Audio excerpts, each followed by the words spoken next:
दिल में आग सी है, चेहरा गुलाब जैसा है कि चेहरे ए गम का नशा भी शराब जैसा है। इसे भी कोई देखे कोई पढ़े तो सही, दिल आईना है तो चेहरा किताब जैसा है। जिंदगी में कोई प्रॉब्लम आए तो खुद के ऊपर वर्क करना, खुद को इम्प्रूव करोगे तो बुरा वक्त आसानी से निकल जाएगा। अगर परिस्थितियों को दोष देते रहोगे तो बुरा वक्त बहुत सताएगा। तालीम नहीं दी जाती है परिंदों को उड़ने की, वो तो खुद ही समझ जाते हैं ऊंचाई आसमानों की। किसी को परखना मत, परखने में कोई अपना नहीं होता। किसी भी आईने में किसी का चेहरा देर तक नहीं रहता। बुरे लोगों से मिलने में हमेशा फासला रखना। जहाँ दरिया समुद्र से मिलते हैं तो दरिया दरिया ना रहता। अरे मंजिल भी सो जाएगी तुम्हारी मेहनत के कब्रों में, लेकिन आज तू लाचार है कि कोई हौसला तेरा जिंदा नहीं रहता। अपना मंजिल को तो अब तू पाने वाला है, लेकिन कैसे पाएगा तुम्हारे माइंड में एक डर सा है रहता। बादल तो हरे मौसम का ऐलान करता है, क्या फायदा जब बागों में एक भी पत्ते नहीं रहता। एक लड़के ने ग्लव्स को पहन लिया तो वो बॉक्सर लीजेंड बन गया। दुनिया में ऐसा कोई बॉक्सर पैदा ही नहीं हुआ जिसका नाम मोहम्मद अली खिले हैं। वही में 12 साल का लड़का बैट को पकड़ लिया तो क्रिकेटर बन गया, वर्ल्ड रिकॉर्ड बना लिया जिसका नाम सचिन तेंदुलकर है। Doctor APJ Abdul Kalam sir उस समय किताब को पकड़े थे,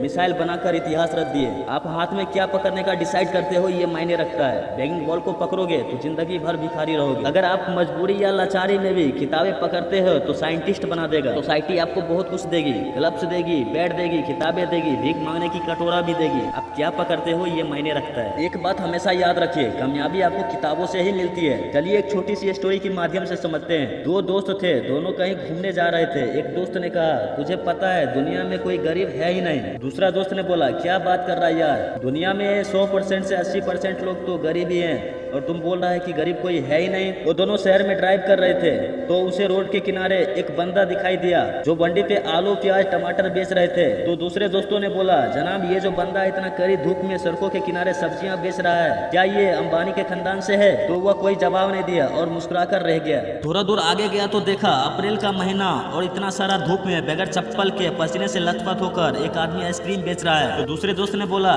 जनाब ये गरीब नहीं तो क्या है? फिर वो बंदा कुछ नहीं बोला, सुनकर मुस्कुराकर चुप रह गया। ऐसे कई सारा लोग आते गए और ये प्रूफ पे प्रूफ दिखाता गया, ये गरीब नहीं तो क्या है, ये गरीब नहीं तो क्या है। उसने कुछ नहीं बोला। फिर उसके ही कार के गिलास पर किसी ने नोक किया। उसने शीशा उतारा तो देखा एक बंदे हाथ में भीख मांगने की कटोरा लिया है, वह भीख मांग रहा है। तो दूसरा दोस्त ने उसे बोला जनाब इसे हाथ में तो भीख मांगने की कटोरा है और यह भीख भी मांग रहा है, क्या तुम इसे भी गरीब नहीं बोलोगे? ये बात सुनकर वह फिर से मुस्कुराया और मुस्कुराते हुए ले गया एक होटल में। और पहला दोस्त ने बोला दोस्त रास्ते में तुम बहुत ही समझाया और बहुत ही दिखाया, ये गरीब नहीं तो क्या है, ये गरीब नहीं तो क्या है। और आखिर में जो तुमने दिखाया एक बंदे को जिसके हाथ में भीख मांगने की कटोरा था और वह भीख मांग रहा था, मैंने उसे भी नहीं बोला कि यह गरीब है, उसके हाथ में भीख मांगने की कटोरा है। या तो वो खुद पकड़ लिया है या तो उसे किसी ने पकड़ा दिया, यही दोनों चीज है ना। सोसाइटी आपको बहुत कुछ देगी, ग्लव्स देगी, बैट देगी, किताबें देगी, भीख मांगने की कटोरा भी देगी। आप हाथ में क्या पकड़ने का डिसाइड करते हो ये मायने रखता है। बैगिंग बॉल को पकड़ोगे तो जिंदगी भर भिखारी रहोगे। अगर आप मजबूरी या लाचारी में भी किताबें पकड़ते हो तो साइंटिस्ट बना देगा। एक बात हमेशा याद रखिए, कामयाबी आपको किताबों से ही मिलती है।